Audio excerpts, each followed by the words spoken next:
I think that we were like three school kids looking into a candy store window. Our noses were pressed against the window, and we looked at those ancient old craters as they slid on by, and forgot the flight plan for a while, and forgot really how dangerous this all was, because it was really something unique.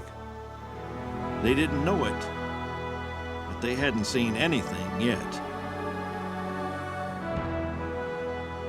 Well, that moment was incredible when you looked and saw the Earth lying over the lunar horizon and realized that everything that we valued was back on the Earth, and it was the only thing in the whole universe that had any color. It was blue and white, and you could even see the kind of pinkish brown continents. That was more, to me, that was a greater impact than the moon. Anders was in charge of photography, and he was taking pictures of the craters on the moon. Frank and I both saw the Earth come up and thought that it was a great time to take a picture of not only the Earth, but the lunar horizon in the foreground. So we mentioned that, but Bill said, hey, we only got so many frames of film, and we got to spend them, taking pictures of craters here on the moon. And then, of course, Bill looked up, and he saw what we were looking at, and he said, by gosh, we got to take a picture of that. All three of us, of course, grabbed cameras. All three of us took pictures. One of them, of course, became quite famous. I think it's known as Earthrise. It was made into a stamp in 1969. Now, if you travel and you run into Frank Borman, be sure to ask Frank who took the picture, because Frank will look at you and very seriously say, listen, I was the commander. Obviously, it's my photo. He even put it in his book that he wrote. I don't know. Anders says he did. I said I did. I don't know. I honestly don't know who took it. Let me tell the truth. I really took the picture. Lovell's the only one we know for sure didn't.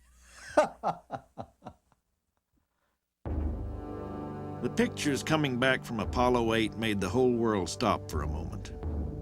I couldn't help but think how ironic it was.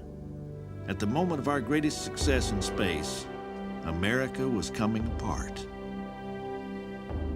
We were so immersed in the mission. The terrible events of '68 didn't even leave a big impression on me. It was as if there was another world. Mike, what I keep imagining is if I'm some lonely traveler from another planet, what do I think about the Earth from this altitude, whether I think it'd be inhabited or not. It was December 1968, and Christmas couldn't come too soon. We were told, I guess maybe a month before the flight, that we were going to have this huge television audience from around the moon on Christmas Eve and to do something appropriate. To me, that was an annoyance. I didn't even want to take a television camera because I thought that would detract from the flight. As we got to the moment in the flight plan after we'd been viewing the Earth and the moon, we thought, my goodness, this is so appropriate, because we felt like we were looking at the beginning of a planet that hadn't really achieved life, and yet here in the background was the one that had. For all the people back on Earth, the crew of Apollo 8 has a message that we would like to send to you. In the beginning, God created the heaven and the earth. And the earth was without form and void, and darkness was upon the face of the deep. And the Spirit of God moved upon the face of the waters. And God said, let there be light. And there was light. I had an enormous feeling that there had to be a power greater than any of us, that there was a God, that there was indeed a beginning, and that maybe even our choosing to read from Genesis wasn't a haphazard thing, that maybe it had been ordained some way.